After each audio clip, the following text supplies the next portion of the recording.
Today, we are going to look at the most terrifying last minutes of people mauled by wild animals. From a geologist that got mercilessly mauled by a polar bear, to a cage diver that got eaten alive by a great white shark. Let's dive straight in. It was August 19th, 2013, on the Arctic archipelago of Svalbard, Norway. It was late in the Arctic summer, and the sun never fully set. The camp sat in a bare valley of ice and rock, with a few tents standing against the wind. Everything looked calm, but the area was never completely safe. Hannah Depp was 29 years old, a graduate student from Germany completing her research on glacial rock formations. She had worked for years to earn her spot on the university team, and was known by her professors as meticulous. This was her first Arctic trip, one she had dreamed of since childhood. Hannah was not reckless. She followed instructions closely, though she sometimes pushed herself to prove she could handle the field, as well as her more seasoned colleagues. Her group of 7 lived together in a cluster of tents near Ny-Ålesund, one of the world's northernmost settlements. The team's leader, along with a local guide, carried rifles for protection against polar bears. They were reminded daily never to wander too far alone, to keep flares close, and to scan the horizon for movement. Still, after 10 uneventful days, most of them grew comfortable. Hannah wanted to collect a final set of samples from a ridge not far from camp, and when the evening seemed calm, she chose to step out on her own. The area was mostly flat, covered with gravel, patches of ice, and exposed rock. Meltwater streams crossed the ground, and apart from the wind, the place was quiet. The camp sat in a valley surrounded by ridges, giving a sense of open visibility, though the shadows of the terrain sometimes hid movement until it was close. It was a place where silence could be misleading. Polar bears are the largest land carnivores in the world. Adult males can weigh over 1,000 pounds and measure up to 10 feet standing. They move faster than most imagine, sprinting as quickly as a human can run. Though their diet consists mainly of seals, they are opportunistic and known to stalk people on Svalbard. Attacks are rare, but when they happen, survival is slim. The locals warn every visitor, never let your guard down, and never walk alone. Warnings had been repeated many times that week. The guide had noticed tracks 2 days earlier, though no one saw the bear itself. A helicopter pilot delivering supplies had also mentioned sightings near the coast. The team discussed it over dinner, but after so many quiet nights, the words felt like distant concerns. When Hannah left camp that evening, 2 colleagues saw her cross the ridge and assumed she would return quickly. She carried no rifle and no flare, only her sampling kit and field notebook. Minutes later, a polar bear came from behind a ridge and walked directly toward the camp, closing the distance. Witnesses said it walked with slow, deliberate steps, sniffing the air. Hannah stood about 50 yards away as the bear moved closer. She noticed it and raised her arms to appear larger, as she had been taught. For a moment, the bear paused, its head tilting as if studying her. Then it lunged. The impact knocked her onto the gravel. Her scream carried across the camp as the bear pressed her down with its weight. Witnesses said she tried to move, kicking and twisting, but the animal clamped onto her shoulder, the sound of bone breaking carrying across the valley. Her colleagues scrambled for flares and fired 2 upward, but both shots missed. The bear stayed locked on her, raking at her side as the shouting around camp grew louder. Moments later, the bear began to shake her, gravel grinding into her clothing and skin. A witness later told police he heard another snap, sharper and louder than before. Another recalled how the metallic smell of blood was strong in the cold air. The group tried to get closer, waving and yelling, but the bear hardly moved off her. It then tore at her midsection, lifted her briefly, and dropped her back onto the ground with force. By the time the guide reached the site with a rifle, Hannah was motionless. A warning shot cracked through the valley, and only then did the bear retreat, slipping back into the ridges as quietly as it had arrived. The entire attack lasted less than 2 minutes. When it ended, blood covered the gravel, and torn pieces of her jacket lay scattered across the ground. Her sampling kit lay overturned, the notebook pages stained dark. A helicopter was called in, and she was airlifted to Longyear Bien. Despite rapid evacuation, doctors could not revive her. She was declared dead that night, her injuries far too severe. Her body was returned to Germany within days, where her funeral was held in a small village church. Classmates and family gathered in silence, remembering her dedication and the risks she had taken for her field.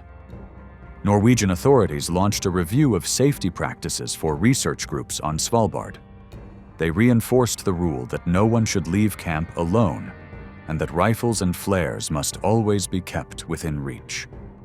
For Hannah's colleagues, the memory of her final moments stayed with them long after the camp was dismantled. What remained at the site was a ridge marked by scattered rocks. The last place she had stood before the silence of the Arctic was broken. It was June 12, 2014, in the backcountry of British Columbia. The day began with clear skies and mild air, the kind of weather field crews preferred for hiking ridges and mapping rock layers. The forest was quiet around them, but it was the kind of silence that never lasted. In places like this, danger was always possible, even if the men had learned to brush off the thought. Daniel Jamestone was 42 years old, a geologist from Kamloops. He had spent most of his career in fieldwork, walking long hours across mountainsides and valleys for mining surveys. He was reliable, steady, and often chosen as lead for his calm approach. Away from work, he was a family man, married with 2 children, ages 8 and 10. To friends, he was not adventurous in the reckless sense. He planned his trips carefully and made sure his team had what they needed. This survey had taken him into deeper wilderness than usual, accessible only by helicopter. The project was to map fault lines along a remote slope, part of a mining exploration program. For Daniel, the trip was routine, but he admitted to colleagues that he liked the quiet of the backcountry. He saw it as a chance to work without interruption, away from office noise and city schedules. Cougar sightings had been reported in the area, but the team of 3 believed they were safe in numbers. The terrain was rough but open in places. Gravel slopes slid underfoot, and patches of spruce and fir trees stood close together, their branches shading the ground. Meltwater from the higher ridges cut through the soil in narrow streams, and the sound of water carried faintly in the air. The remoteness made the setting feel both calm and uneasy at once, a place where few people went, but predators had lived for centuries. Cougars, also called mountain lions, are apex predators in British Columbia. Adult males can weigh up to 150 pounds and stretch over 7 feet from nose to tail. They are ambush hunters, relying on stealth and sudden bursts of speed rather than prolonged chases. Their bite force and claws are strong enough to kill deer in seconds. Attacks on people are rare, but when they happen, they are quick, violent, and often fatal if the victim is alone. Warnings had reached the crew even before their drop-off. Conservation staff had circulated alerts of cougar activity, and locals reminded the surveyors to stay close together and keep noise levels high. In the first few days, they saw no signs. By the 3rd day, they grew more relaxed, focusing on rock samples and GPS mapping. Daniel trusted the rule of safety in numbers and allowed himself to walk a little behind when checking loose outcrops. It was a small decision that would prove costly. That afternoon, the team moved across a slope of broken rock. Daniel slipped on loose ground and fell a few steps behind. The others kept walking, expecting him to catch up. Within seconds, the forest's silence broke. A cougar leapt from an overhang above, its body almost blending with the rock and brush until it was on top of him. Witnesses later described the speed as shocking and noted that cougars are almost always silent until the moment they strike. The cougar clamped its jaws on Daniel's neck and shoulder, pulling him down hard onto the gravel. He kicked and twisted, his boots scraping across the loose rock, but the weight of the animal kept him pinned. His scream carried through the trees, and the other men turned in panic. One yelled while the other threw rocks, trying to drive the animal off. A hammer struck its side, and for a moment the cougar let go. Daniel tried to move forward on his hands and knees, but before he could get far, the cat circled and lunged again. Its claws tore across his back as it clamped down once more, pressing him flat against the ground. The men later recalled the growl of the cougar, the scrape of boots against rock, and the silence when Daniel stopped moving. Blood spread across the gravel where he lay. Startled by the shouting, the animal slipped back into the brush. The two men froze in place, holding flares they had never managed to use. When they reached Daniel, his injuries were severe. The puncture wounds in his neck and shoulder bled heavily, and he was unresponsive. They used the satellite phone to call for help, but the rescue team could not reach them before nightfall. The body was retrieved by helicopter the following morning. His sampling kit and notebook were found nearby, stained with blood but still intact, the last traces of the work he had come to do. Conservation officers tracked the cougar that same day, following signs in the brush. By the following evening, it was located and euthanized, standard protocol for attacks of this kind. Officials later explained that the animal was a healthy adult male, likely hunting deer in the area. For Daniel's family in Kamloops, the news was brief and devastating. His funeral was small and private, attended by relatives, friends, and co-workers who spoke quietly about his steady character and years of dedication. Authorities used the incident as a reminder. Field crews were told again that noise and close spacing are their best defenses in cougar country. Tools like hammers and rocks had given the men seconds, but not enough. In the weeks that followed, Daniel's colleagues replayed the events again and again, remembering how fast the attack began and how quickly it ended. The wilderness that he had loved for its silence became the place where he was silenced, leaving only the empty slope and the sound of water running through the rocks. It was September 18, 2015, in Yellowstone National Park.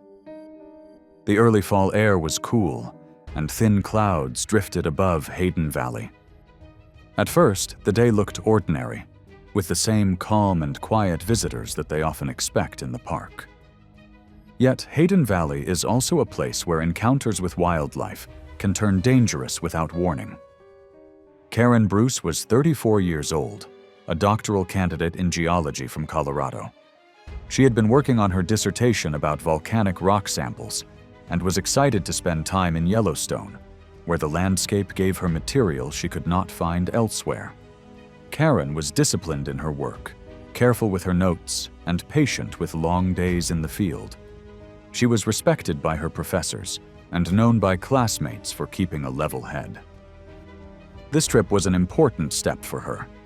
She had been granted access to work with 2 park rangers who guided her through the areas where rock sampling was permitted. For Karen, it was a chance to show she could manage serious field work in a demanding environment. She was aware of the risks, but believed that with trained rangers beside her, the chances of real danger were slim. Hayden Valley was broad and open, with grasslands broken by scattered brush. Bison were spread across parts of the meadow, and shallow streams ran through the low ground. The soil was damp from rain the night before, and the air was cool and steady. Visibility across the valley was generally good, but near the slopes, patches of willow and dense shrubs created cover, where large animals could stay hidden until they moved into the open. Grizzly bears are among the most powerful animals in Yellowstone. Adult males can weigh more than 700 pounds and run at speeds close to 35 miles per hour. Their bite is strong enough to crush bone, and their claws can tear through muscle with ease. While most bears avoid people, surprise encounters often lead to charges. Park officials remind all visitors to carry bear spray at the ready, since even seconds of delay can make the difference between escape and tragedy. There had been warnings in the park that week. Rangers had posted notices of recent grizzly activity in the valley, especially in areas where berries were abundant. Several hikers reported seeing tracks along trails, and one group had observed a bear crossing the meadow days earlier. Karen and the rangers read the postings, but with no bears spotted during their shift, they felt the chances of trouble were low. Their bear spray stayed in their packs instead of in their hands. By mid-morning, the group stopped near a slope where Karen wanted to take samples. She moved slightly ahead of the rangers to examine the rocks. The men stayed back, watching the valley floor. The scene was quiet until a sudden movement broke the stillness. A large grizzly emerged from the brush less than 100 feet away, its head low and body tense. Karen froze as the bear charged. Witnesses later described how quickly it covered the distance, the sound of its paws pounding the ground growing louder in seconds. She stood still, arms stiff at her sides, and before she could react, the bear slammed into her and knocked her flat onto the wet soil. The rangers shouted and rushed for their spray, but the canisters were buried in their packs. The bear clamped its jaws onto Karen's side and pressed her against the ground. She tried to twist, her boots sliding in the mud, but the animal pinned her with its full weight.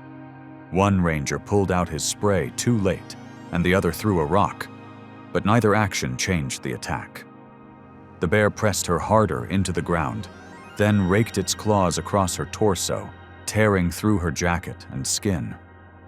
Witnesses later said what stayed with them was the mix of sounds: the bear's heavy breathing, the scrape of soil under its paws, and the short cries that ended too soon. The struggle did not last long. As the rangers shouted and tried to move closer, the grizzly finally released her, backed away from the body, and turned into the brush until it was out of sight. The rangers reached Karen immediately. She was motionless, her injuries severe and beyond help. They radioed for emergency assistance, and within minutes, medics were on their way. A rescue team arrived quickly by vehicle, but there was nothing more to do. She was declared dead at the scene. Her body was flown back to Denver, where her funeral was small and quiet, attended by family, professors, and classmates. Her colleagues described her as determined and committed, someone who cared about her work and believed in finishing what she started. Park officials reviewed the case and stressed the same lesson they had repeated for years. Bear spray must be kept ready, not stored in packs. They reminded researchers and visitors alike that even trained rangers are at risk when basic precautions are missed. Karen's death became another example of how fast a grizzly encounter can turn fatal, and how even experienced people can underestimate the speed and strength of the animals that live in Yellowstone. It was July 7th, 2016, in Kenya's Rift Valley. The sun was setting low in the sky, and the long shadows from the escarpments stretched across the farmland. The evening was calm, with only the sound of birds calling from the trees. But in this region, where farms and wild bushland met, dusk was often the most dangerous time of day. Michael Mitzifor was 47 years old, a geologist from Nigeria. He had worked for more than 20 years in the field and was respected for his patience and attention to detail. His colleagues knew him as steady and methodical, someone who double-checked samples and recorded notes carefully, even after long, exhausting hours. Away from work, Michael was a family man, He lived in Lagos with his wife and 2 grown children. He often spoke of wanting to give his children the stability he never had in his early years. His work in geology had allowed him to travel, but the demands were difficult. This assignment in Kenya was important to him, not only for his career, but also because the pay would help support his children through university. For him, the risks of working in remote terrain were outweighed by the chance to build a stronger future for his family. The survey site was set along the Rift Valley escarpments. The ground was dry with loose soil, rocks, and small patches of farmland next to the bush. Fields of maize and millet bordered the area, and acacia trees grew in scattered groups. When the wind picked up, dust was carried through the air. At dusk, the light dropped fast, and shrubs along the edge of the bush made it hard to see movement until it was close. Elephants are common in this part of the valley. Adult bulls can weigh as much as 12,000 pounds and stand more than 10 feet at the shoulder. Despite their size, they move quickly, reaching nearly 25 miles per hour when charging. Their tusks can puncture with lethal force, and their trunks and legs are powerful enough to crush. While many elephants are calm if left alone, they become aggressive when startled or when they believe humans are too close to feeding areas or calves. In the days before the incident, the survey team had been warned. Villagers pointed out fresh dung and trampled paths near water points where elephants had passed recently. They urged the geologists not to linger after sundown. The warnings were clear, but the team was focused on completing their work. With equipment scattered across the site, Michael and the others felt it was better to pack everything before leaving. They had already stayed late the previous 2 nights and wanted to avoid coming back for gear in the morning. That evening, Michael lifted one of the heavier cases, balancing it awkwardly as the light faded. His teammates were collecting their tools, moving slowly across the uneven ground. The fields were quiet, and for a moment it seemed like they would finish without issue. Then the stillness was broken by a sharp trumpeting. From the edge of the bush, a bull elephant stepped into view. Its ears were spread wide, and its trunk swung low, dust rising around its feet. Witnesses said the animal appeared tense, moving with purpose as it advanced. Some later suggested the elephant had been disturbed by nearby farming activity, which often pushed animals closer to human paths. Whatever the cause, the bull was already agitated when it spotted the survey team. Michael tried to move quickly, but the heavy case slowed him. The elephant lowered its head and charged, its steps pounding against the dry soil and echoing across the field. In seconds, it closed the gap. Michael stumbled, the equipment slipping from his shoulder. The bull drove a tusk into his side and knocked him down hard. The others scattered, some diving behind bushes, others sprinting toward the edge of the fields. They shouted, waving their arms, but none dared move closer.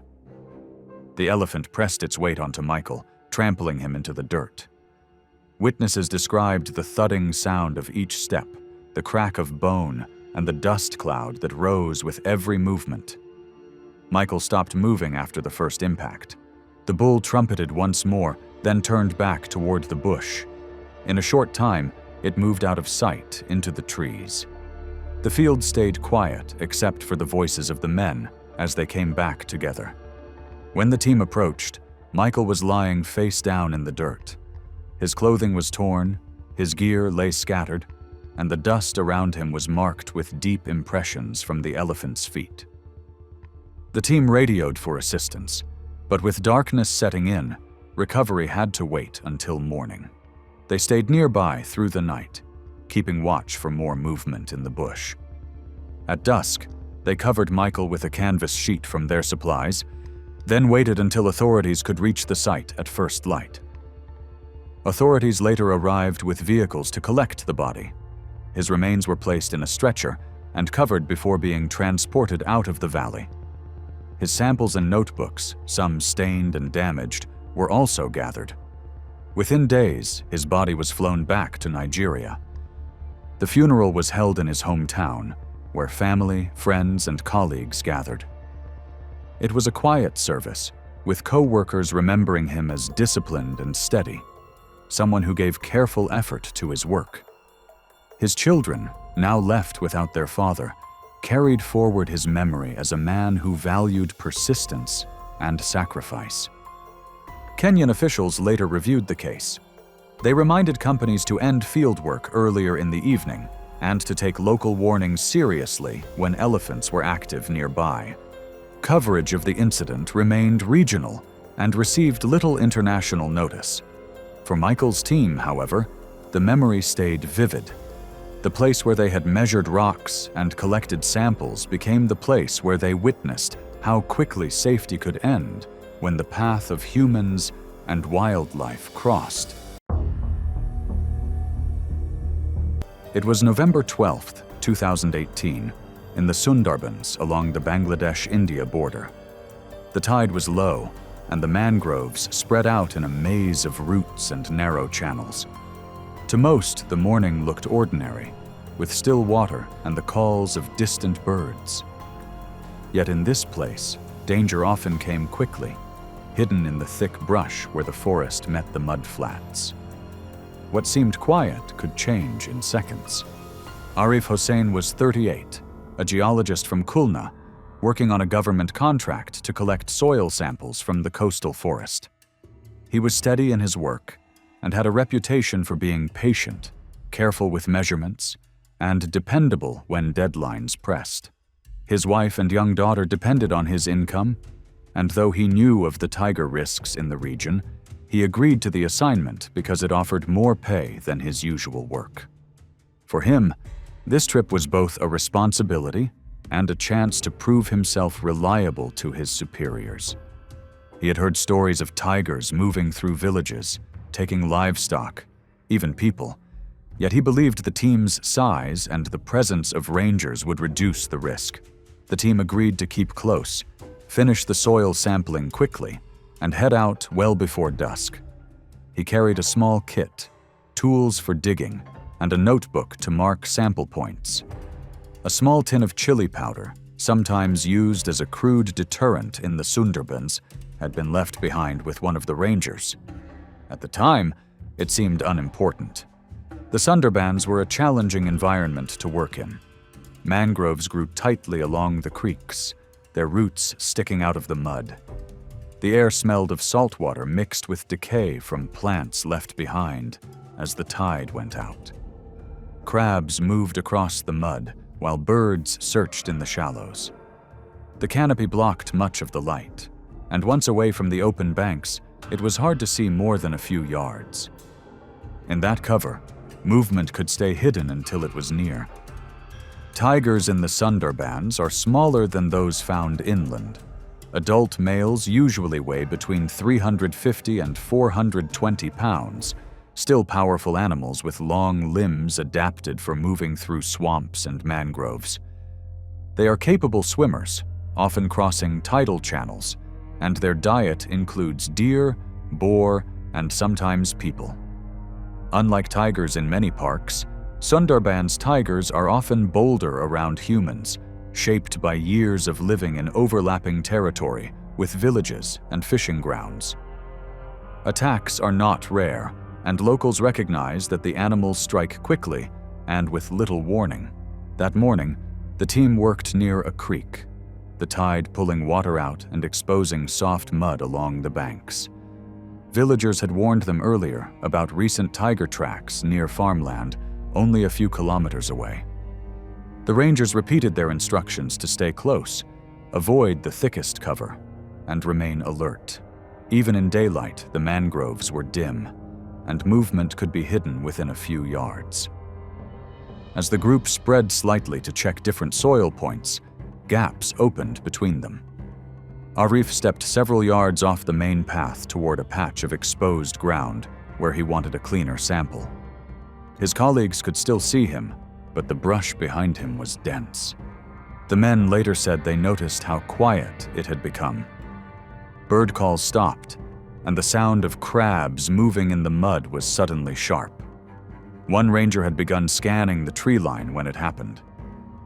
A tiger came out of cover with sudden speed, its body low, crossing the distance in seconds.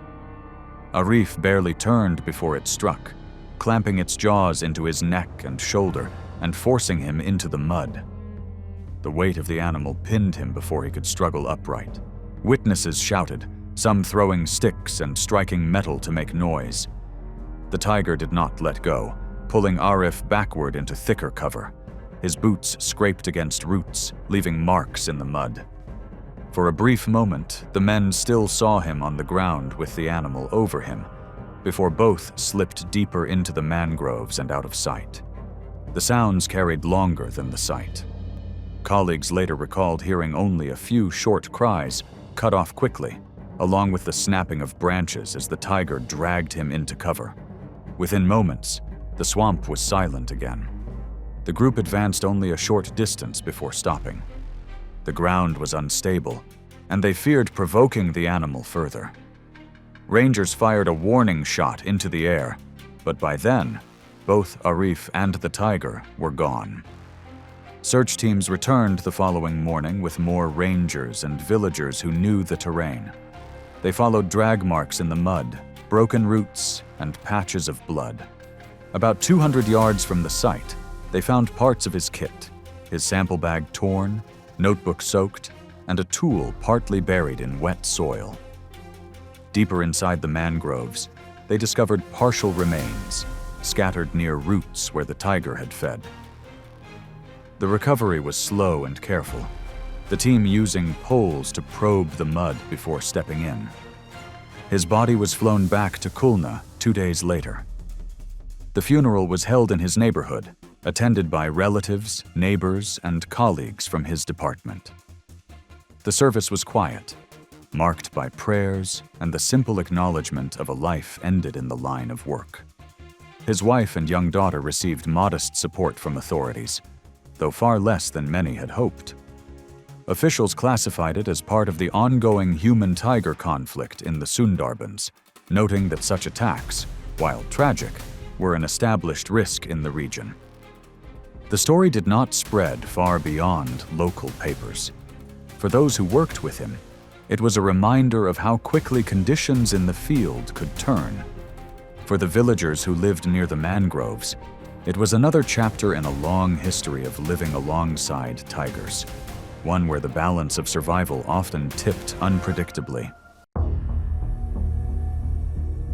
It was August 14, 2015, and the sprawling grounds of a privately operated zoological park outside Chicago buzzed with peak summer activity. Families moved steadily through shaded pathways, children pointing at animal exhibits, while parents searched for cooler spots beneath the towering oak trees. The polar bear habitat, one of the park's busiest attractions, drew a steady crowd of visitors eager to watch the massive Arctic predators dive into their chilled pool or pace along the rocky edges of their enclosure. 11-year-old Tommy Chen hurried ahead of his family, energized by the sight of the bear exhibit just a short distance away. A fifth grader from Oak Park, Tommy was known for his fearlessness and love of climbing, traits that often left supervising adults anxious. His parents stepped aside to buy refreshments from a nearby vendor, briefly leaving Tommy under the watch of his 16-year-old sister, Jessica, who had turned her attention to her phone while responding to messages from friends. The polar bear habitat featured a deep swimming pool bordered by artificial rock ledges, textured concrete, and decorative ice-like structures built to mimic the Arctic landscape. Safety railings, warning signs, and distance barriers kept visitors separated from the moat system and the lower enclosure levels where the bears roamed. The setup created immersive viewing angles while maintaining the required buffer zones between the public and the animals. Polar bears are among the largest land carnivores in the world. Adult males can exceed 1,000 pounds, and even the smaller females possess immense strength, capable of breaking through ice, rolling heavy rocks, and dragging large marine mammals across the snow. Their curiosity and investigative behaviors remain intact in captivity, and despite appearing calm to viewers, they react powerfully when startled or presented with unfamiliar movement inside their territory. Tommy was captivated by the 2 adult bears swimming below, watching the ripple of water as the animals surfaced and submerged. The decorative rock rocks that formed a sloped barrier seemed climbable to him, and the view from the top looked like the best angle for photographs. Recent rainfall had left the artificial surface slick, but Tommy's confidence, sharpened by years of climbing playground structures, overruled caution. He slipped past the initial railing with ease, his small frame fitting through a space where larger adults wouldn't attempt to pass. Visitors nearby called out warnings, raising their voices when they noticed the boy moving toward the restricted section. But their attempts weren't enough to break his concentration. Jessica, still absorbed in her phone, didn't realize Tommy had gone beyond the designated public zone. Tommy scaled the decorative rock ledge, gripping whatever edges he could find as moisture and algae residue made the surface more treacherous than it appeared. He reached upward toward a protruding ridge that would allow him to lean over and see directly into the polar bear habitat. His sneakers slipped on the wet rock, and before he could regain balance, his hand missed its intended hold. Tommy's body pitched forward, and he fell approximately 15 feet, landing hard on the concrete section near the pool's edge. The sound of impact echoed through the lower enclosure and immediately drew the attention of both polar bears. The male surfaced first, water shedding from his fur as he climbed out of the pool. Tommy lay motionless, his left leg twisted unnaturally from the fall. The injury left him unable to crawl or attempt to roll away from the approaching bears. The female exited the water as well, moving toward the unfamiliar figure on the ground. At first, the male bear approached cautiously, lowering his head to sniff along Tommy's clothing and exposed skin. In real-world behavior, polar bears begin by investigating any new object in their environment, often using their paws to test for movement. When Tommy made a slight, involuntary motion, a reflex from pain, the response was immediate. The bear pressed a massive paw onto Tommy's back, pinning him to the ground with a force no child could withstand. The female circled closer, stimulated by the movement and scent. Zoo security began receiving emergency calls from visitors within seconds, but the enclosure layout prevented immediate access. As guards positioned themselves at the viewing platforms above, the bear's behavior shifted from investigation to a more forceful response, triggered by Tommy's movement. The male gripped Tommy's upper body with his jaws, dragging him several feet across the concrete, while the female struck at his limbs and torso with repeated paw blows. These reactions were consistent with defensive and predatory instincts polar bears exhibit when encountering unfamiliar, vulnerable objects in their territory. Veterinary staff arrived with tranquilizer rifles, but neither bear presented a safe angle. Both remained positioned directly over Tommy, their movements preventing any shot that wouldn't risk hitting the child. Noise-based deterrents from the upper platform failed to draw the animals away. The attack lasted only moments, the bear's weight and force causing injuries that Tommy could not survive. When the bears finally stepped back, briefly distracted by staff activity, he showed no signs of life. Emergency personnel entered the enclosure only after the veterinary team sedated the male bear and secured both animals in their holding areas. Following the incident, the polar bear exhibit was closed for months as investigators examined barrier spacing, visitor flow patterns, and the decorative structures Tommy had scaled. The park reinforced physical barriers, revised railing designs, added continuous staff monitoring at high-risk exhibits, and increased signage clarity. Tommy's death led to a comprehensive reevaluation of the zoo's safety protocols, with new preventive measures implemented to better protect young visitors and prevent unauthorized access to restricted areas.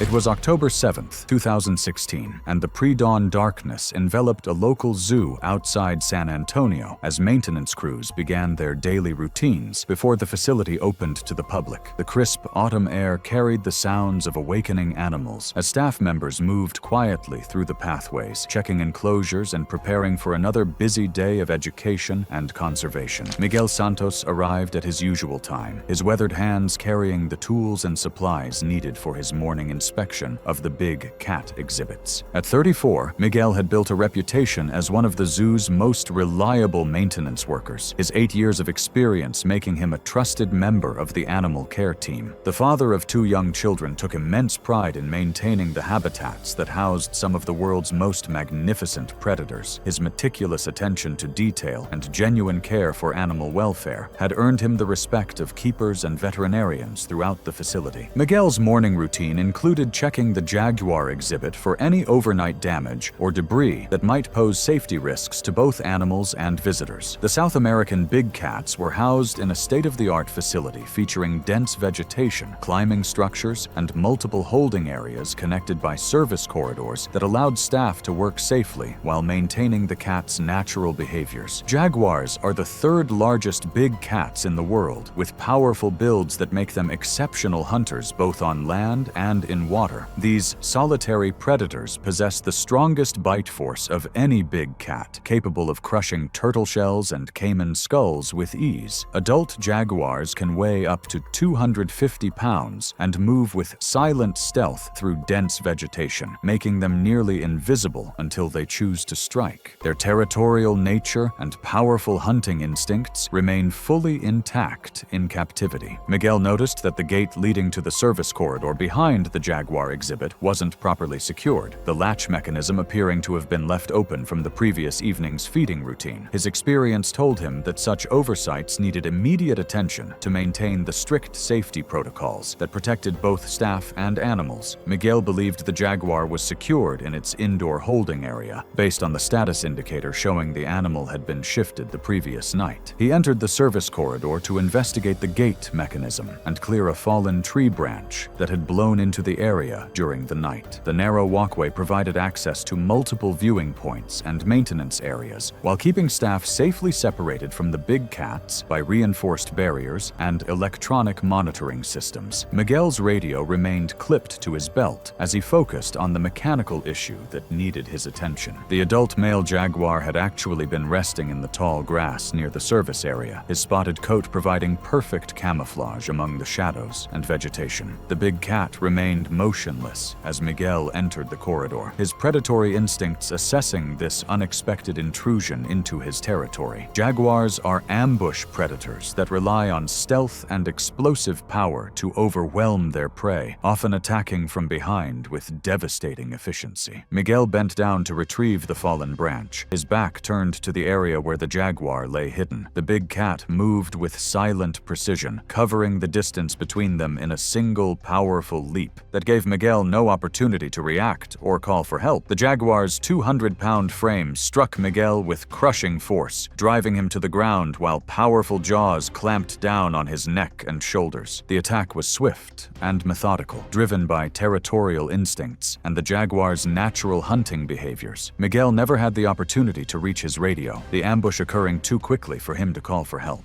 The jaguar's powerful bite force and razor-sharp claws inflicted fatal injuries within minutes of the initial attack. Miguel's supervisor discovered his body 20 minutes later during a routine check of the maintenance schedule, finding the service gate still open and signs of the violent encounter scattered throughout the corridor. The jaguar had returned to his normal resting area, showing no signs of continued aggression toward zoo staff who arrived to secure the scene. Emergency protocols were immediately implemented to ensure the safety of other workers while investigators documented the tragic accident. The incident prompted a comprehensive review of safety procedures and gate mechanisms throughout the facility, with new redundant systems installed to prevent similar oversights. Miguel's death highlighted the critical importance of communication protocols and backup safety measures when working around dangerous predators, leading to enhanced training programs for all zoo maintenance personnel.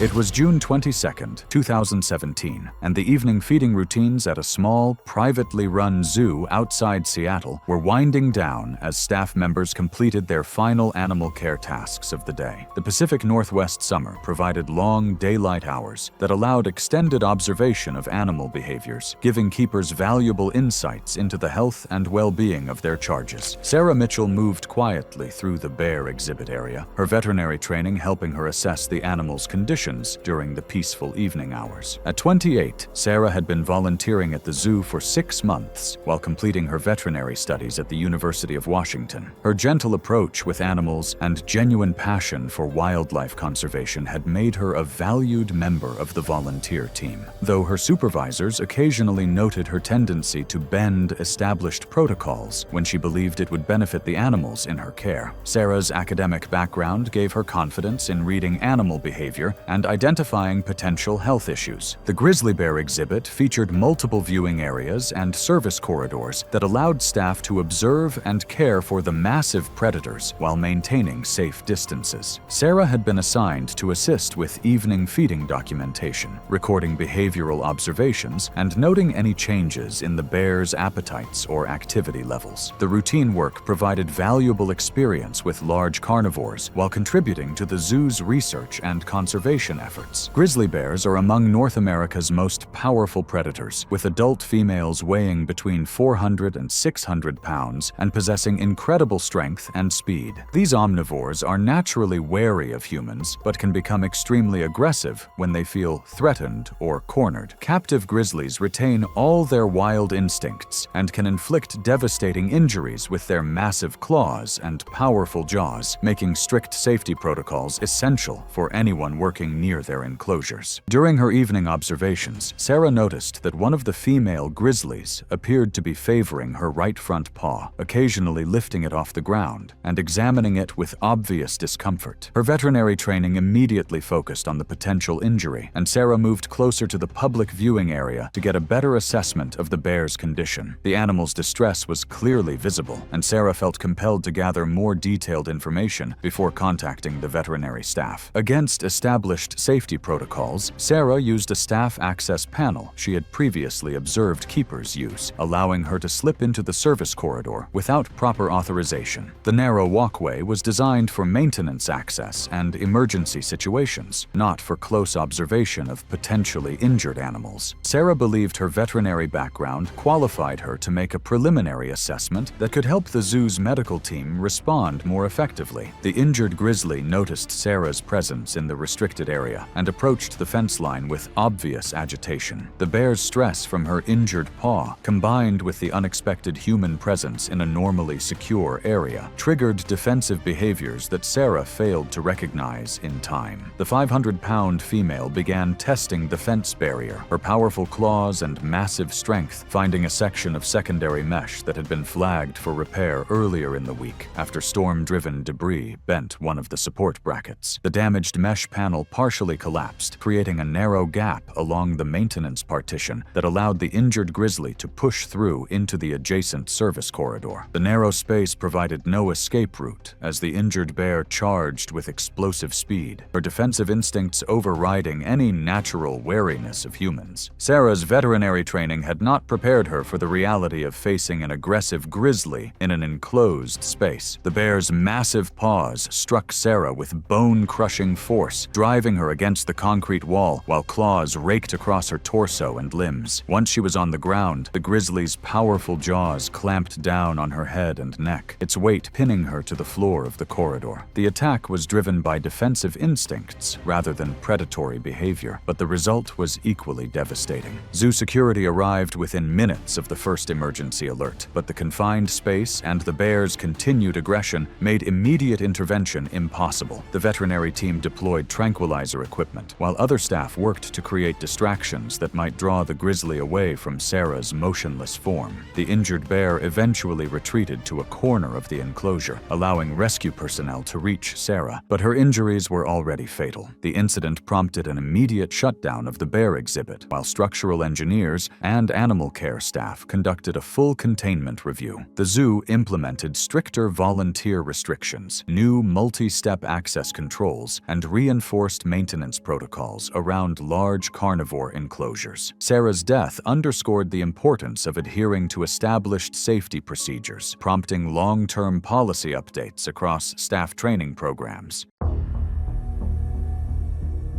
It was March 18, 2014, and a regional wildlife park outside New York City showcased its newly completed tiger habitat beneath the professional lighting equipment that photographer David Park had spent the morning setting up. The 42-year-old freelance photographer had been hired to capture promotional images for the park's marketing campaign, his portfolio of wildlife photography making him the ideal choice for highlighting the impressive Siberian tigers in their new enclosure. The late winter afternoon provided ideal lighting conditions for the dramatic shots that would support the facility's conservation messaging. David had built his reputation on patience and technical skill, often spending hours waiting for a moment when an animal's natural behavior aligned perfectly with his camera's frame. His experience working in wildlife parks across the country had taught him to follow strict safety guidelines while capturing the power and presence of the world's most dangerous predators. The park's new tiger habitat featured multiple viewing areas and updated safety systems designed to give visitors immersive views while maintaining secure separation from the animals. The Siberian tiger habitat featured expansive outdoor areas connected to indoor holding facilities through a network of tunnels and corridors that allowed the massive cats to move freely while providing staff with safe access for feeding and medical care. David had been photographing through the reinforced glass viewing areas, capturing stunning images of the 400-pound male tiger as he moved through his territory with fluid grace. Siberian tigers are the largest cats in the world, with adult males weighing up to 660 pounds and measuring over 10 feet in length. These apex predators possess incredible strength, speed, and hunting instincts that make them among the most dangerous animals in any zoo collection. Their powerful jaws can crush bone with ease, while their razor-sharp claws and muscular build allow them to take down prey many times their own size. Even in captivity, Siberian tigers retain all their natural behaviors and territorial instincts. While reviewing his images, David noticed that a maintenance access door showed an incomplete latch from earlier repair work, leaving it not fully secured. His photographer's eye immediately recognized the opportunity for unique angles and perspectives that would be impossible to achieve from the public viewing areas. David believed the tiger was secure in its main enclosure, unaware of the connecting tunnel system that provided the big cat with access to multiple areas. David entered through the unlatched maintenance door, believing it was part of the approved staging area for his photography setup. The narrow service corridor provided access to various parts of the exhibit, while keeping staff separated from the tigers through multiple barrier layers. David positioned his equipment near a small viewing port that offered a unique angle he couldn't achieve from the public side. Unknown to David, the tiger had access to an adjacent holding pen via a tunnel, and a secondary holding gate had not fully seated after the morning cleaning routine, creating a gap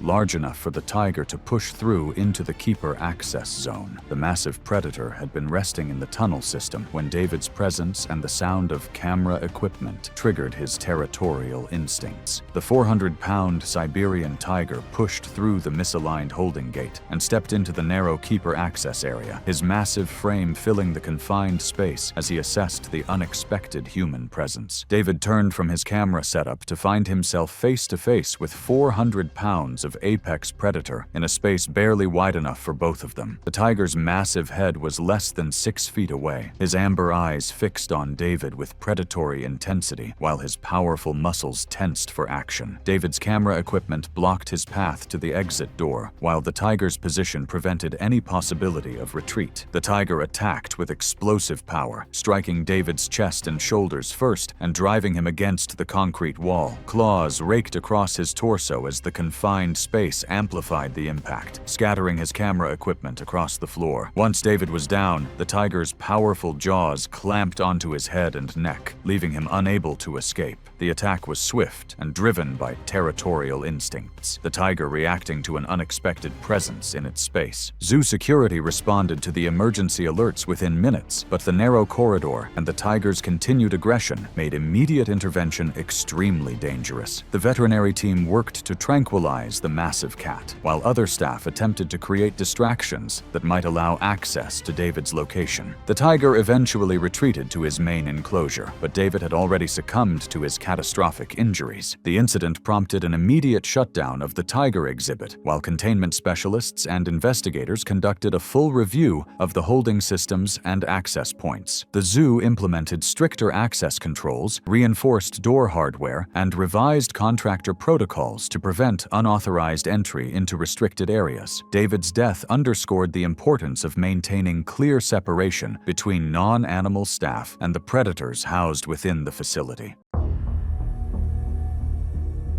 It was September 11th, 2013, and the darkened pathways of a mid-sized wildlife park outside Chicago lay silent beneath the soft glow of scattered security lights. The cool autumn air carried faint rustling from sleeping animals as night shift security guard Robert Hayes began his 2 a.m. patrol. At 51, Robert had spent 12 years protecting the park's collection of rare species, taking pride in ensuring the grounds remained secure during the quiet hours when only a handful of staff remained on site. His calm temperament and thorough approach made him one of the most trusted members of the night crew. Robert's responsibilities included checking exterior fencing, verifying that service doors were properly locked, and ensuring no storm damage or attempted break-ins had occurred. His ring of keys granted access to maintenance corridors and buffer zones, not the primary animal enclosures, but enough that he could inspect infrastructure without needing a keeper present. The wildlife park, which operated without formal accreditation, relied on a mix of older mechanical systems and newer electronic components that required routine attention, especially after heavy rain and high winds. The Great Ape House was one of the park's older structures. Inside were gorillas and orangutans housed in interconnected indoor habitats, each with holding pens separated by steel mesh, sliding gates, and manually latched doors. Unlike large accredited zoos with multi-layer interlocks, this facility depended heavily on proper manual latching and periodic mechanical inspections. Recent storms had caused intermittent power surges in the building, and maintenance teams had been scheduled to review the containment system later that morning. Western lowland gorillas are powerful primates, with adult silverbacks often weighing more than 350 pounds and capable of delivering tremendous force through their arms and upper body. They are generally calm animals, but sudden movements, bright lights, or unexpected intrusions into their space can trigger intense defensive reactions. In captivity, these natural instincts remain unchanged, making secure barriers and predictable routines essential for staff safety. When Robert approached the exterior of the Great Ape House, his flashlight beam caught what appeared to be storm-related damage on a section of protective fencing that lined the outside of the building. Several metal bars showed fresh bends, likely caused by falling branches. Wanting to assess whether repairs were urgent, Robert unlocked the maintenance buffer gate, leading into the narrow service corridor that separated the public viewing area from the primary barriers. Unbeknownst to him, a mechanical slide gate inside the ape holding area had not fully seated after an earlier cleaning cycle. A piece of debris lodged in the track prevented the gate from locking into place, though a faulty sensor still displayed it as secured. With the gate slightly misaligned, a 350-pound male gorilla had slowly worked it open during the evening hours, entering the keeper access zone, a space that should have remained empty overnight. Robert stepped into the dimly lit service corridor, directing his flashlight toward the damaged exterior fence. His attention was focused upward as he traced the bent metal, unaware that soft shuffling sounds behind him were not part of the building settling. The silverback, already agitated by the storm, by unusual smells, and now by the sudden intrusion of light into a normally quiet area, moved toward the glow. When Robert turned at the faint scuffing behind him, the gorilla was already closing the distance. The 350-pound animal charged with explosive strength, crossing the short span of concrete before Robert had time to raise his radio. Massive fists struck his upper body with devastating force, slamming him backward into the wall. The impact knocked the radio from his belt, leaving him unable to call for help. The silverback's attack was driven by defensive instinct, its powerful arms wrapping around Robert's torso as it attempted to neutralize the perceived threat. The gorilla's grip compressed Robert's ribcage, pinning his arms while repeated blows rendered him unconscious within seconds. Any movement Robert made intensified the gorilla's response, as instinct signaled the need to eliminate a danger within its space. The assault lasted only moments, but the confined corridor magnified its severity. Once Robert stopped moving, the silverback released him and retreated to a corner near the misaligned gate, chest heaving as adrenaline subsided. The building fell silent again except for the low hum of emergency lights flickering overhead. Robert's absence went unnoticed until his 3 a.m. check-in was missed, prompting another guard to retrace his patrol and find his broken flashlight and motionless body in the service corridor. Emergency protocols activated immediately, and staff tranquilized the silverback before securing the area. Investigators later confirmed debris in the gate track and a faulty latch sensor that had incorrectly signaled the barrier as locked. The Great Ape House was shut down cabin for repairs, with new redundant locks and revised overnight access rules implemented. Robert's death highlighted the risks posed by aging systems and reinforced the need for stricter safeguards. It was October 14, 2016, and the remote cabin of Harold Hal Bergstrom sat nestled deep in the Montana wilderness, just 15 miles from the eastern boundary of Glacier National Park.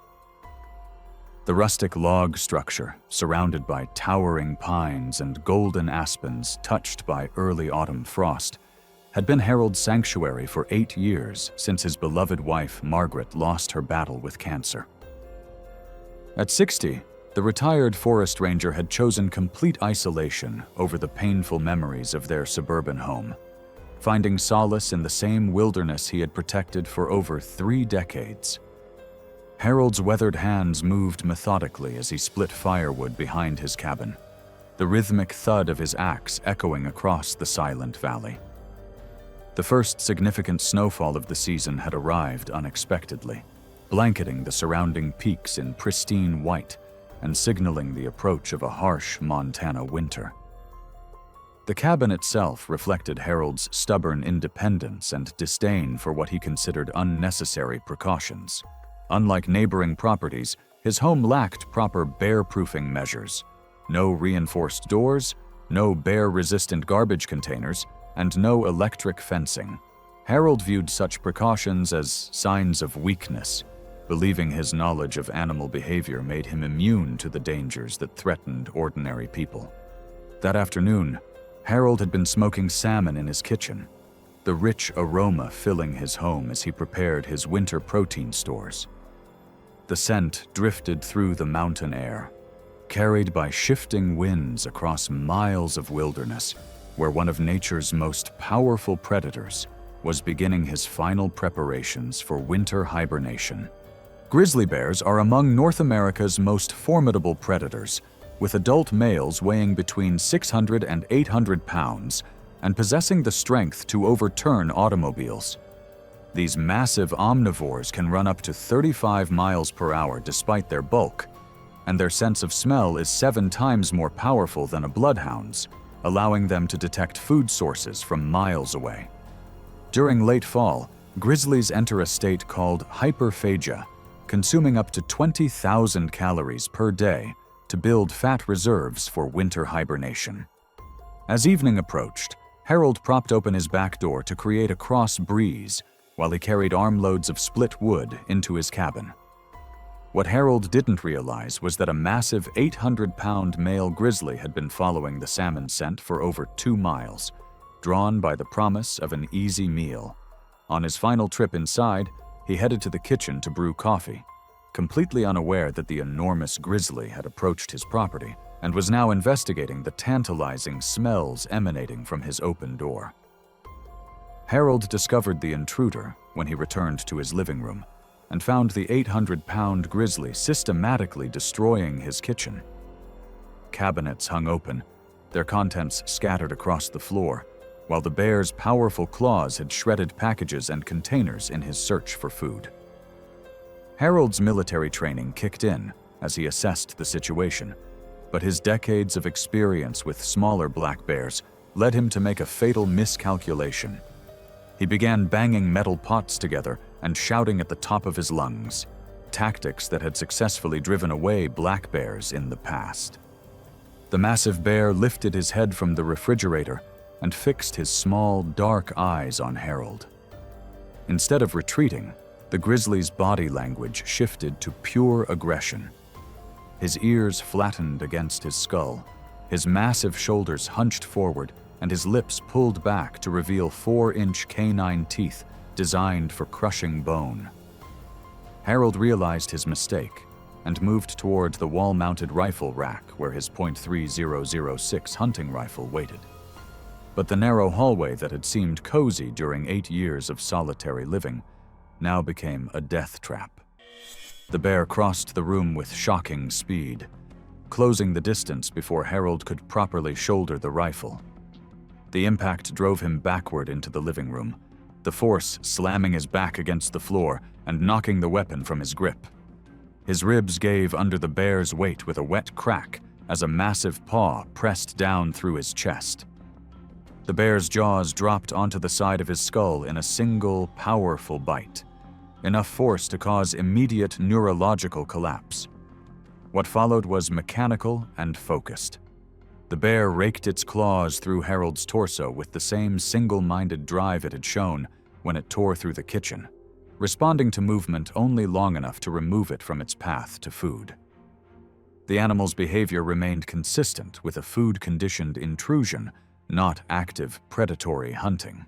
Harold's body was discovered 3 days later when his neighbor, rancher Bill Morrison, arrived to check on him after noticing that Harold hadn't picked up his mail. Wildlife officials tracked the bear for 2 days, eventually tranquilizing it near a creek bed 5 miles from the cabin. Due to the confirmed fatal attack, the animal was euthanized on site in accordance with state wildlife policy. Harold's death prompted new discussions about bear-proofing requirements for remote properties. It was June 7, 2015, and the pristine wilderness of Katmai National Park in Alaska buzzed with the activity of peak salmon season. The Brooks River, famous for its spectacular brown bear viewing opportunities, attracted photographers and tourists from around the world who came to witness one of nature's most impressive displays. Elena Vasquez had positioned herself along the riverbank at dawn, her professional camera equipment spread across a waterproof tarp as she prepared for what she hoped would be a career-defining photography session. At 34, Elena was a freelance nature photographer from Anchorage who had been struggling to establish herself in the competitive world of wildlife photography.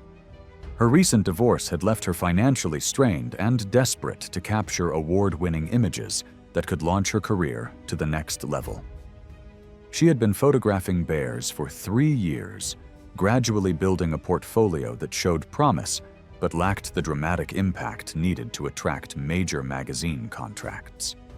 Elena's confidence in reading bear behavior had grown with each successful photo session, leading her to take increasingly bold risks in pursuit of unique shots. This confidence, combined with financial pressure and artistic ambition, would prove to be a deadly combination. Coastal brown bears are among the world's largest terrestrial predators, with adult females weighing between 400 and 600 pounds.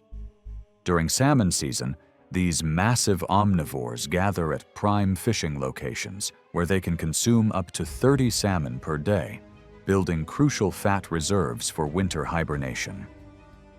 Mother bears with cubs are particularly dangerous during this time, as they must protect their offspring while competing with larger males for the best fishing spots.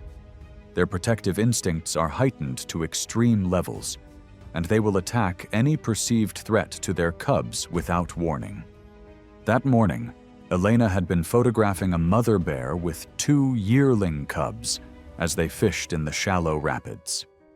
The 600-pound sow was an experienced fisher, teaching her cubs the techniques they would need to survive on their own. Elena had initially kept the required 50-yard distance set by park regulations for brown bear viewing, but as the light shifted and the scene grew more photogenic, she began creeping closer, eventually closing the gap to just 30 yards. Her financial desperation overrode her safety training as she moved steadily closer to the fishing bears. The mother bear had been displaying increasingly agitated body language as Elena approached, but the photographer was so focused on her camera's viewfinder that she missed the warning signs.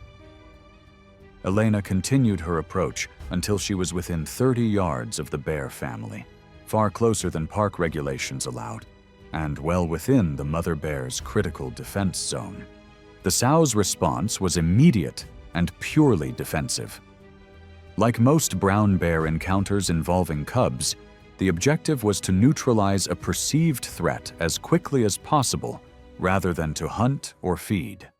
The 600-pound mother bear charged with explosive speed, covering the 30 yards between them in less than 3 seconds.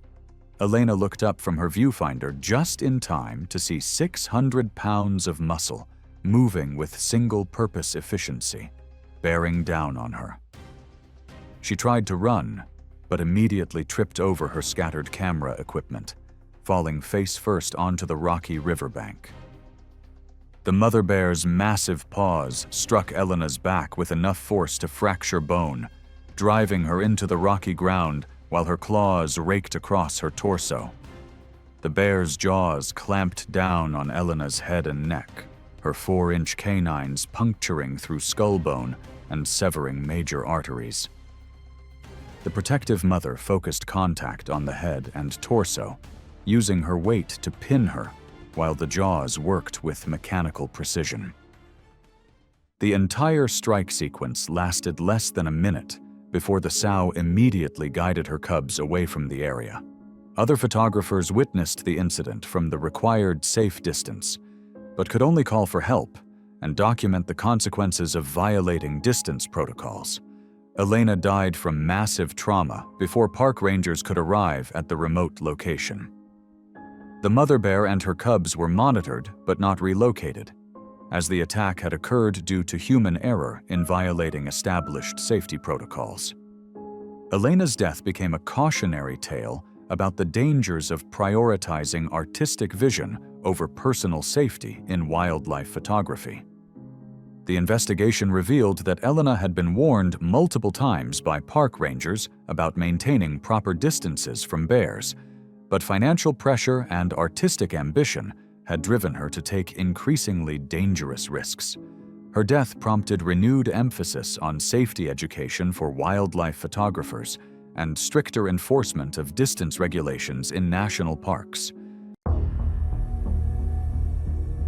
It was March 22nd, 2017, and the privately operated wildlife facility on the outskirts of Seattle was beginning another busy day of animal care and public education. The morning air was crisp and filled with the sounds of awakening animals as staff members arrived to begin their daily routines. Marcus Thompson, a 29-year-old zookeeper with 6 years of experience working with large mammals, was preparing for what should have been a routine feeding session with Kodiak, the facility's 700-pound male grizzly bear. Marcus had built his reputation on strict adherence to safety protocols and his calm, methodical approach to working with dangerous animals. His colleagues respected his expertise and steady demeanor, qualities that had earned him a promotion track toward becoming head of the carnivore department.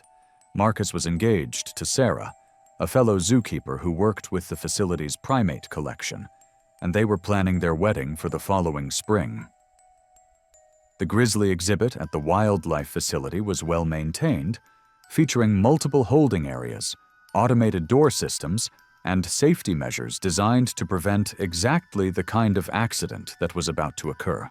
Marcus had worked with Kodiak for over 2 years and had developed what he believed was a professional understanding of the massive bear's behavior patterns and temperament. Kodiak was a rescued bear who had been brought to the facility as an orphaned cub after his mother was killed by poachers in Alaska.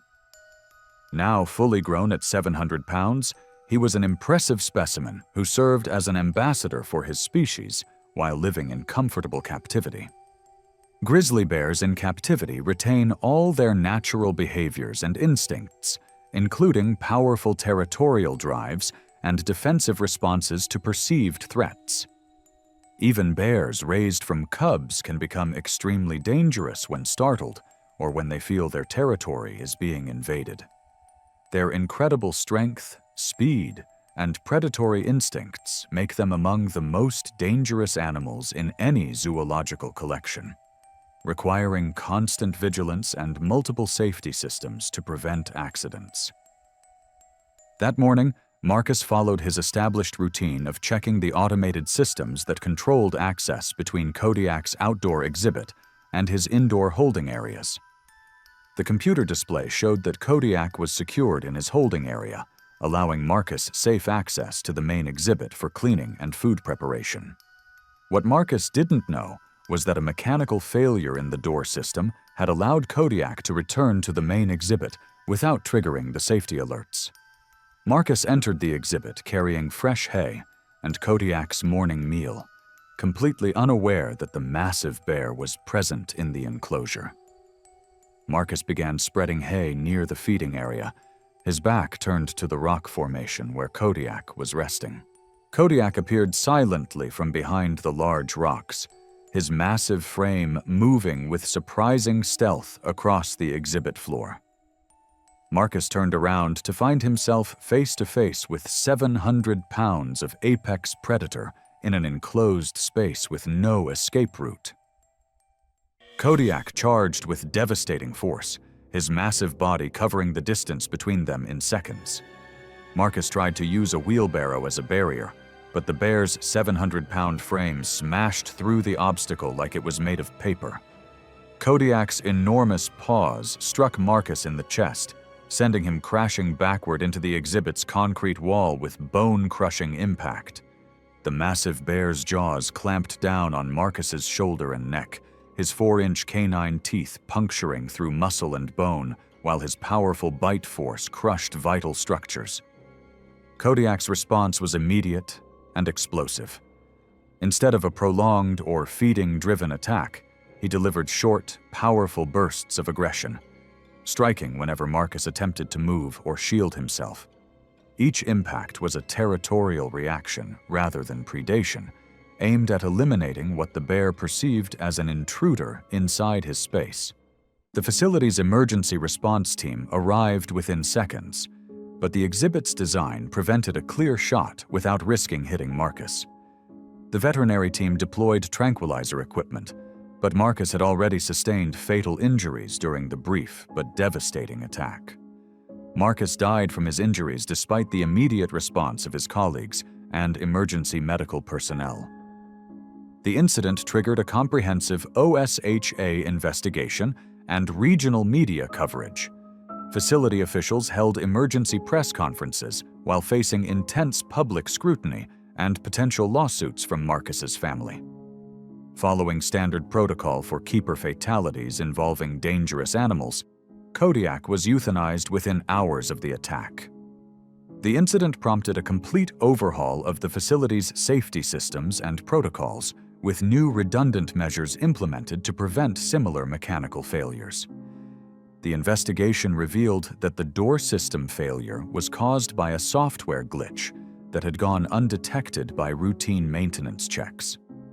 Marcus's death became a catalyst for improved technology and safety protocols in private wildlife facilities across the country, ensuring that his tragic loss would help protect future generations of animal care professionals. It was August 19, 2014, and the designated campground in Yellowstone National Park's backcountry was settling into the peaceful quiet of a summer evening. Rebecca "Becca" O'Sullivan and her boyfriend Jake had set up their tent in a prime location surrounded by towering pines and within walking distance of a crystal-clear mountain stream. The 26-year-old nurse from Denver was celebrating their 2-year anniversary with what was supposed to be a romantic camping adventure in one of America's most beautiful wilderness areas. Becca was an experienced hiker who had conquered numerous Colorado peaks, but camping in grizzly country was new territory for her. Her stubborn independence and dislike of being told what to do had created tension with Jake throughout their relationship, and this camping trip was no exception. Despite Jake's repeated warnings about bear safety protocols, Becca had insisted on bringing scented toiletries, snacks, and other aromatic items into their tent. The couple had spent the day hiking through spectacular mountain scenery, photographing wildlife, and enjoying the pristine wilderness that made Yellowstone famous. As evening approached, Jake had tried once again to convince Becca to store their food and scented items in the bear-proof containers provided by the Park Service. Becca dismissed his concerns as paranoia, insisting that bears were more afraid of humans than humans were of bears. Yellowstone National Park sits at the core of a larger 22 million-acre ecosystem that supports over 1,000 grizzlies. Around 150 to 200 of those bears have home ranges that overlap directly with the park's boundaries, and many have learned to associate human campsites with easy calorie opportunities. Young male bears are particularly dangerous, as they are often desperate for calories and willing to take risks that older, more experienced bears would avoid. Their powerful sense of smell can detect food odors from miles away, drawing them directly to improperly secured campsites. That night, Becca and Jake settled into their tent with a false sense of security, surrounded by the peaceful sounds of the wilderness. Becca had hidden energy bars, trail mix, and scented toiletries in her sleeping bag, convinced that the thin nylon walls of their tent would provide adequate protection from any curious wildlife. Jake had given up arguing with her, but his unease kept him from falling into deep sleep. Around 2 a.m., a young male grizzly weighing approximately 400 pounds approached their campsite, drawn by the concentrated scents emanating from their tent. The subadult bear was in his third year of independence from his mother and was still learning to navigate the complex world of finding food while avoiding larger, more dominant bears. His desperation for calories had led him to investigate human campsites despite his natural wariness. The bear began investigating their tent by sniffing around the perimeter, his powerful nose easily detecting the concentrated food odors coming from inside. When gentle pawing at the tent walls didn't provide access to the food sources, the young grizzly began using his claws to tear at the nylon fabric. The sound of ripping fabric and heavy breathing just inches from their heads woke both campers instantly. Jake immediately recognized the situation and began speaking in calm, low tones while slowly reaching for their bear spray. His training had taught him to avoid sudden movements and loud noises that might trigger an attack. But Becca's reaction was exactly the opposite. Panic overtook her rational thinking, and she screamed while scrambling toward the tent's exit. Becca's sudden movement and loud vocalizations triggered a chase response, shifting the bear's behavior from simple food investigation to a high-energy pursuit driven by movement and opportunity rather than true predatory intent. She burst from the tent and began running toward the tree line. The bear caught Becca within 20 yards of their campsite, his powerful legs easily outpacing her desperate sprint. His massive paws struck her back with crushing force, sending her tumbling face first into the rocky ground, while his weight pinned her beneath his massive frame. The bear's jaws clamped down on Becca's neck and shoulders, his teeth puncturing through vital structures, while his claws raked across her torso. Jake emerged from the tent with their bear spray and began making loud noises while throwing rocks and camping equipment at the attacking bear. His desperate efforts to distract the grizzly had limited effect, as the bear was now fully committed to his attack on Becca. The young male's inexperience made him more unpredictable and dangerous than an older bear might have been. Other campers in the area were awakened by Becca's screams and Jake's shouts for help. Several arrived with additional bear spray and emergency flares, creating enough commotion to finally drive the young grizzly away from Becca's motionless form. The bear retreated into the darkness, leaving behind a scene of devastation that would haunt the witnesses for years. Becca had suffered catastrophic injuries to her neck, torso, and limbs during the brief but violent attack. Despite the quick response of fellow campers and the arrival of park rangers, she died from massive blood loss during the helicopter evacuation to the nearest trauma center. The young grizzly was tracked and relocated to a remote area of the park, as his behavior was considered typical for a food-conditioned bear rather than abnormally aggressive. The investigation revealed that Becca's violation of food storage regulations had directly contributed to the fatal encounter. The campsite was temporarily closed, and officials posted hazard advisories to warn other backcountry visitors. Her death prompted renewed emphasis on bear safety education and stricter enforcement of food storage requirements throughout Yellowstone. Jake required extensive counseling to deal with the trauma of witnessing the attack and his inability to save the woman he loved.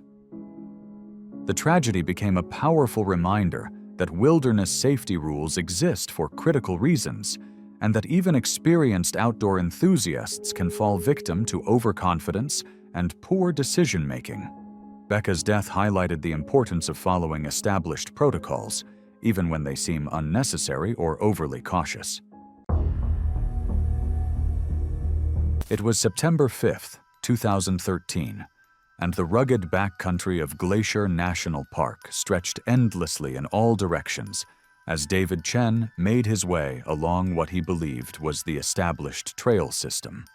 The 38-year-old software engineer from Seattle was 3 days into his first solo backpacking adventure, a journey he had planned as a way to rebuild his confidence and independence following a difficult divorce.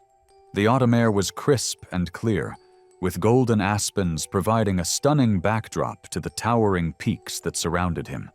David's inexperience in wilderness navigation had led him astray from the marked trail system, though he remained unaware of his mistake as he pushed deeper into unmarked territory.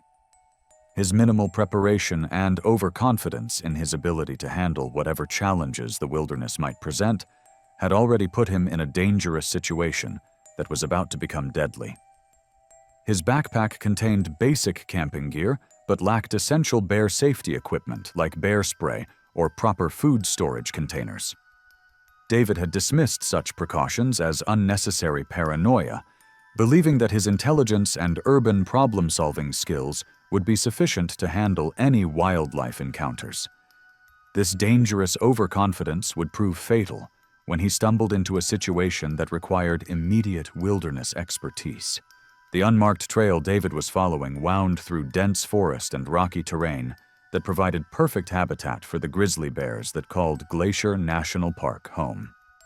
He had been hiking for several hours without seeing any other humans, a solitude that he found both exhilarating and slightly unnerving.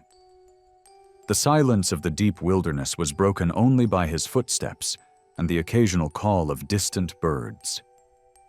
Grizzly bears are opportunistic feeders that will defend food sources aggressively, especially during the fall months when they are building fat reserves for winter hibernation. A bear that has claimed a large carcass will often remain in the immediate area for days, driving away any potential competitors or threats.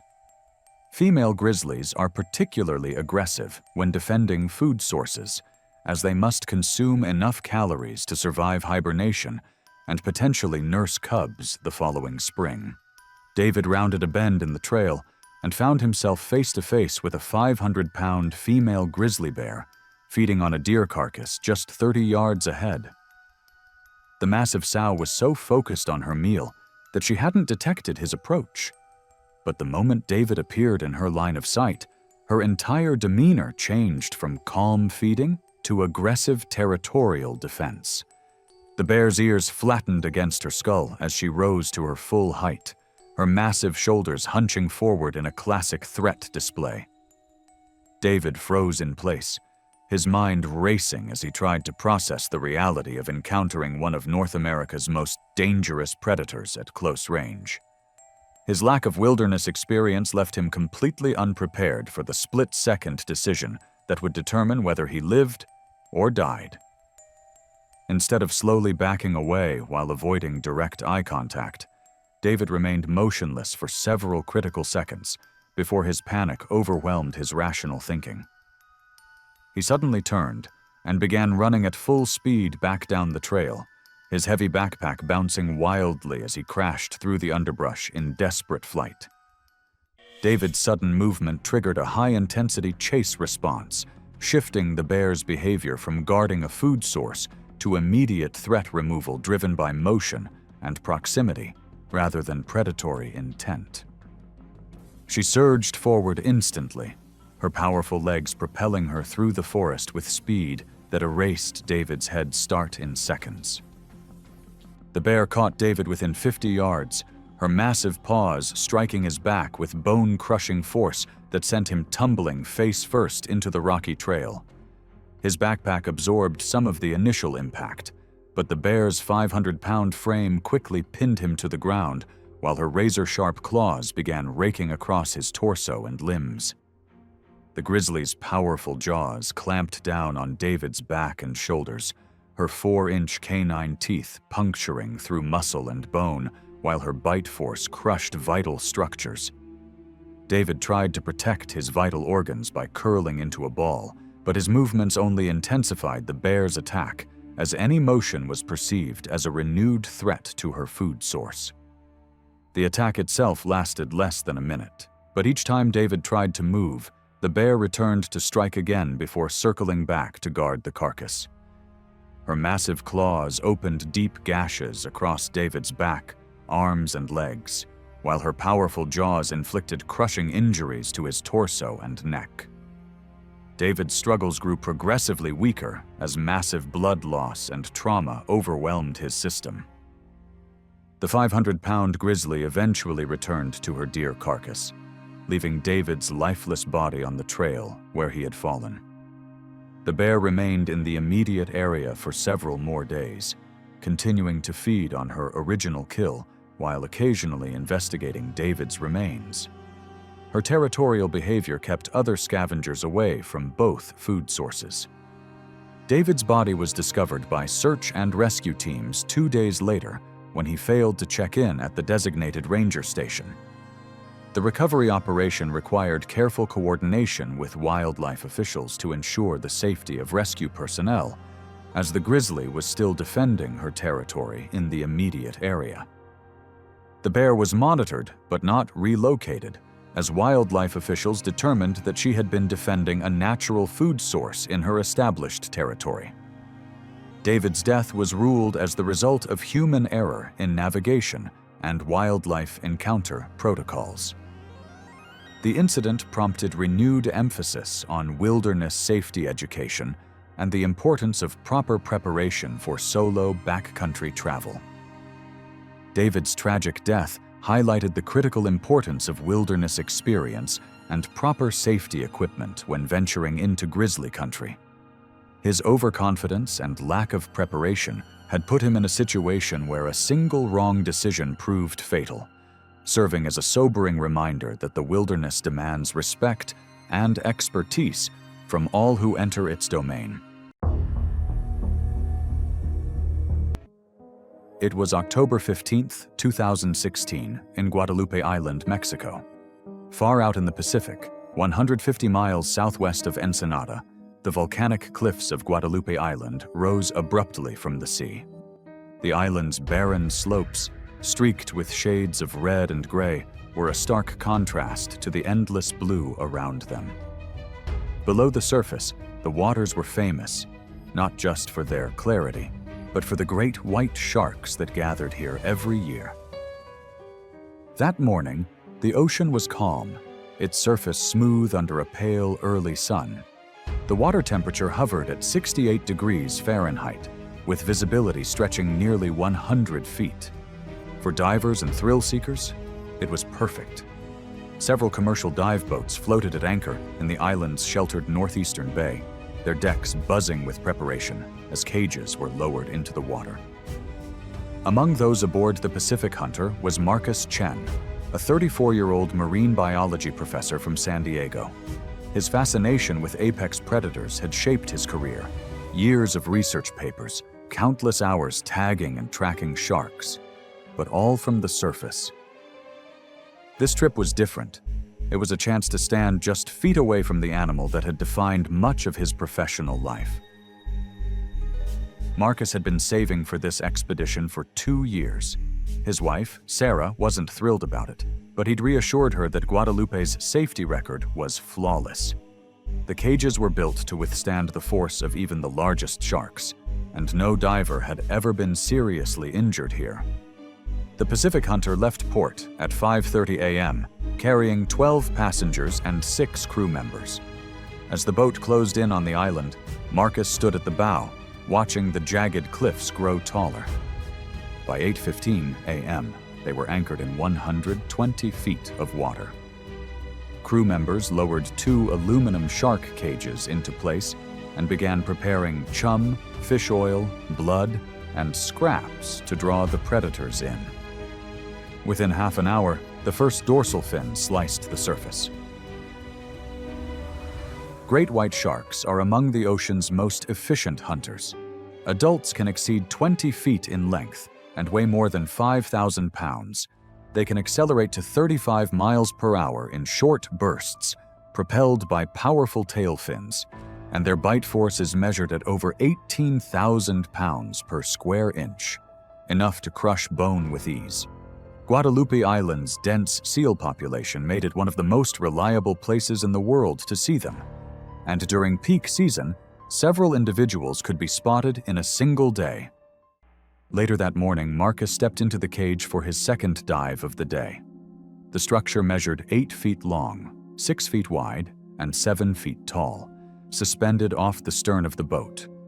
The bars were spaced at 12 inches, small enough to keep a shark's head out, or so the design intended.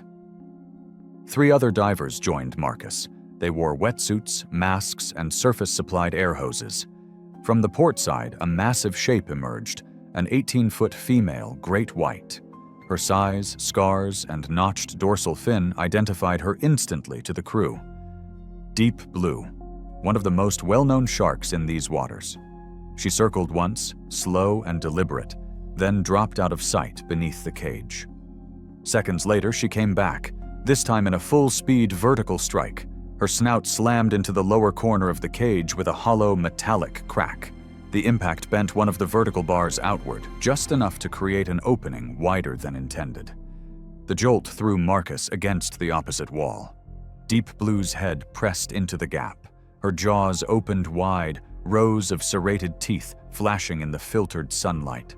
She lunged, biting Marcus across the left side of his torso. The pressure crushed multiple ribs instantly and punctured his lung, while her teeth tore deep into muscle. A cloud of blood blossomed in the water. The force dragged Marcus partly out of the cage.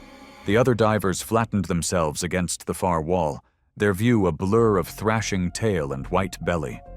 Deep Blue shook her head violently, working to pull him free. Her jaws released briefly before clamping down again, this time on his upper arm. The bite fractured his humerus and shredded the shoulder joint. The movement spun Marcus sideways, his body now almost entirely outside the cage. With one final surge backward, the bent bar gave way enough for the shark to pull clear. She descended to about 30 feet, Marcus still in her jaws. Down there, she delivered a final bite to his head and neck. The crushing force severed his cervical vertebrae. His body went limp, slipping from her grip and drifting downward. On the surface, crew members had already called for emergency divers. 2 entered the water within moments, descending into a clouded mix of blood and disturbed silt. They reached Marcus in less than a minute, carefully lifting him back to the surface while keeping watch for the shark's return. He was pulled onto the dive platform, and he was pronounced dead on board. Mexican maritime authorities inspected the cage and determined that metal fatigue in the corner joint had weakened the frame. The blow from Deep Blue had been enough to bend the bar outward. New regulations were introduced soon after: reinforced corner construction, reduced bar spacing, and mandatory pre-dive inspections for all commercial operators. Marcus's family later set up a small marine conservation fund in his name, reflecting the passion that had drawn him to Guadalupe Island. His death became a sobering reminder that even with the best precautions, the ocean's apex predator could still find its way through. It was May 28, 2014, off the north shore of Oahu, Hawaii. 10 minutes out from Haleiwa Harbor, the tour boat idled beyond the reef line, where the deep blue Pacific rose and fell in long, even swells. Trade winds brushed the surface into a glassy chop, and the sun burned through scattered clouds, turning the water a clear cobalt. Below, the seafloor dropped quickly from pale sand to dark blue water, with bait schools flickering like mercury beneath the hull. The water temperature hovered near 77 degrees Fahrenheit, and visibility extended more than 70 feet, ideal conditions for spotting approaching predators. To the west, a thin line of whitewater marked breaking surf over the outer reef. To the east, the green spine of the Ko'olau Range faded into haze. A chum slick feathered off the stern, drifting down current and out into deeper water. Rebecca Becky Lawson, 36, had flown in from Seattle to finish a month-long feature on adventure travel across the islands. A certified scuba diver and confident swimmer, she'd never been face-to-face with large predatory sharks. Shark cage diving, offered out of Haleiwa, was slated as the final entry on her bucket list, one last adventure before flying home. Just after sunrise, the boat left the harbor and headed into open water. The crew gave a safety briefing, explaining cage entry, hand placement, and camera use. The cage, inspected and secured to the transom, floated on sturdy pontoons. Becky suited up, checked her gear, and joined 2 other guests for the first rotation. Tiger sharks are among Hawaii's most common large predatory sharks. Females can exceed 14 feet and weigh more than 1,000 pounds. Their broad heads, keen electroreception, and slow, confident approach make them consummate investigators. Unlike great whites, which often ambush from depth then disengage, tiger sharks are notorious for close passes, repeated bump checks, and opportunistic bites on floating objects. Becky entered on the second rotation. The cage settled with its top frame just above the surface. She gripped the interior rail with her left hand, braced her fins against the lower crossbar. Small jacks and mackerel swirled in the slick. 5 minutes in, a shadow rose from the blue, a large female tiger shark, approximately 13 to 14 feet, moving with slow, deliberate strokes. She circled once, passed the stern, and glided along the cage's port side at arm's length, pectoral fins steady, tail sweeping in measured arcs. The crew kept the bait line outside the cage footprint, drawing the shark away on a controlled path. On the third pass, she altered her line, turning broadside, then angled in. Her snout touched the cage corner in a probing bump, producing a dull thud that echoed through the frame. The upper corner bracket flexed slightly. A hose clamp on the corner mesh shifted under load. The shark struck again, harder this time, rattling the corner stanchion. A palm-wide gap opened where the mesh met the bar, and water surged through. Becky tightened her grip as the cage rolled in the swell. The tiger shark came head-on, biting across the exposed seam of the cage. Her teeth clamped onto Becky's right forearm, tearing through neoprene and into flesh. Skin and muscle split under the pressure of the serrations. Blood streamed into the water in thin red threads. The shark pulled, testing. Becky's arm lodged against the inner crossbar, preventing a clean draw. The jaw released and rebit slightly higher on the forearm, deeper. A short shake followed, a lateral whip, tearing lacerations into parallel tracks. The cage pivoted on its hinge as swell lifted the transom. One of the crew dropped a weighted push-pull and drove it against the shark's head. The contact redirected her angle, forcing a partial disengagement. The tiger shark backed off, swept a low circle, then came again along the port side. This time she angled upward at the mid-frame. Her head rode over the lower bar, and her mouth closed around the cage rail itself, testing metal with a brief crush. The frame held. She let go, veered, and passed down current.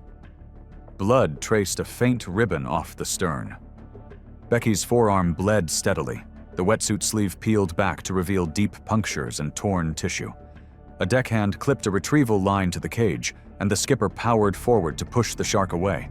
The crew winched the cage up and pulled Becky onto the deck. The crew applied a pressure dressing and packed the deepest wounds with hemostatic gauze while monitoring her vitals en route to Haleiwa. The shark appeared twice more behind the boat before vanishing into open water.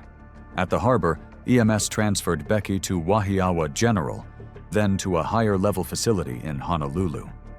Surgery cleaned and repaired the tendon damage, fixed a hairline radius fracture, and placed drains.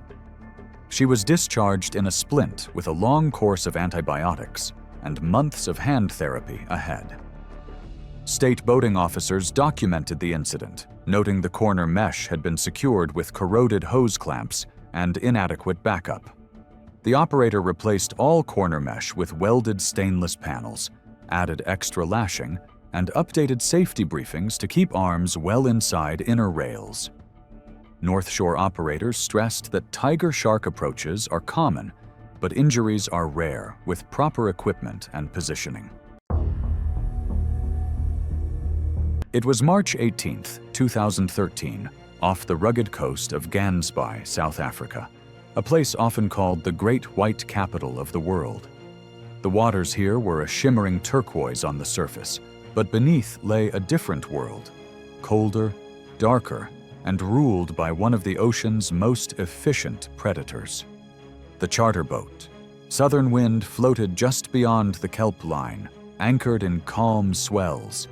The horizon stretched endlessly, but closer in, the sea was restless, stirred by currents that carried the scent of fish and seal colonies from nearby Dyer Island.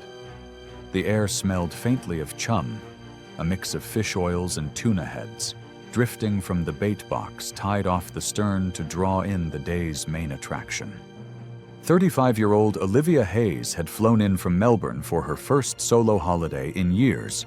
A marketing consultant by trade, she'd spent months buried under deadlines and late nights before finally taking her friend's advice to book something wild, something unforgettable. Shark cage diving hadn't been part of the original plan. She signed up only after meeting a group of backpackers in Cape Town who swore it was the ultimate adrenaline rush. Olivia wasn't afraid of the ocean.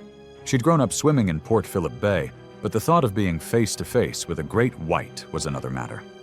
Still, with the forecast promising calm seas and clear visibility, she decided it was now or never.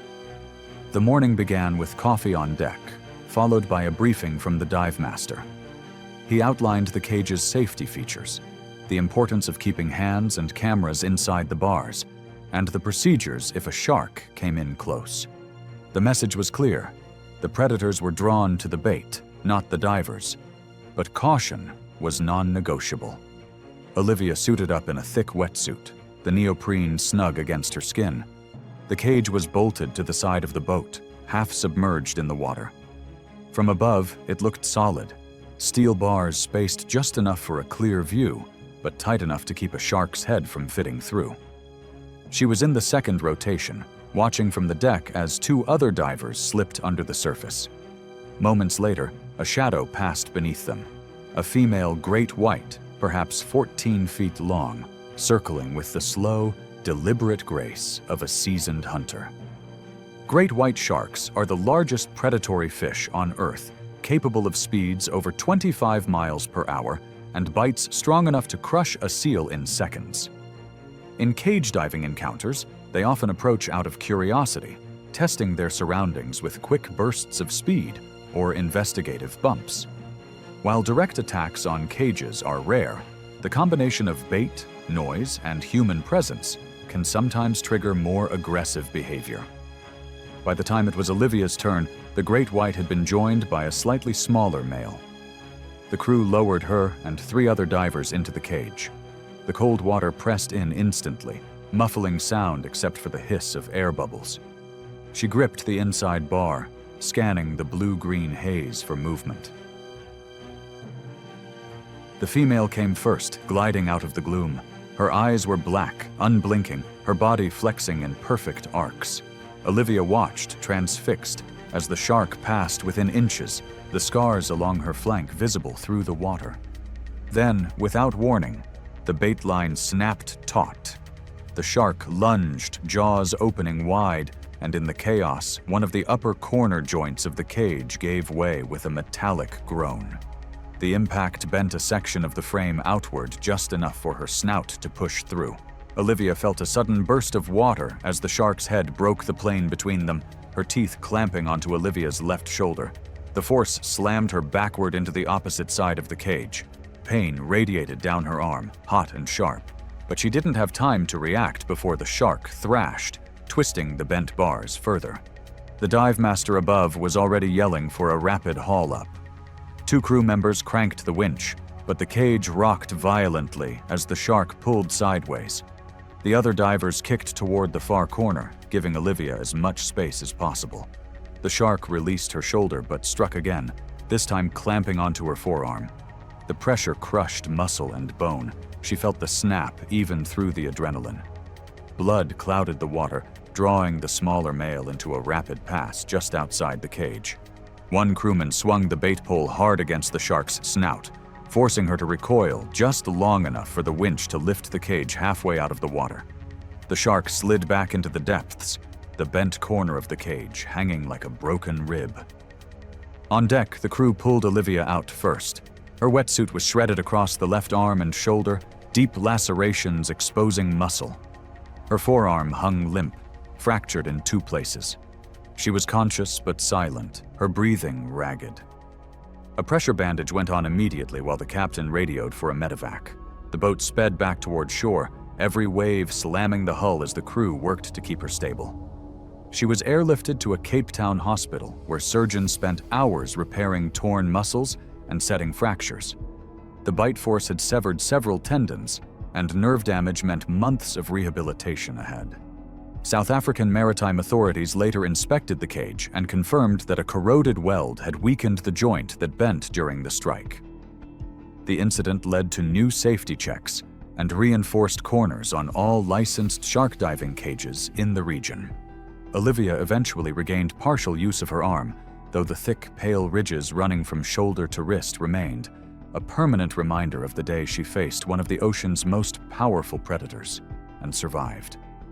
Thanks for watching. Want to watch more? Click on your screen now.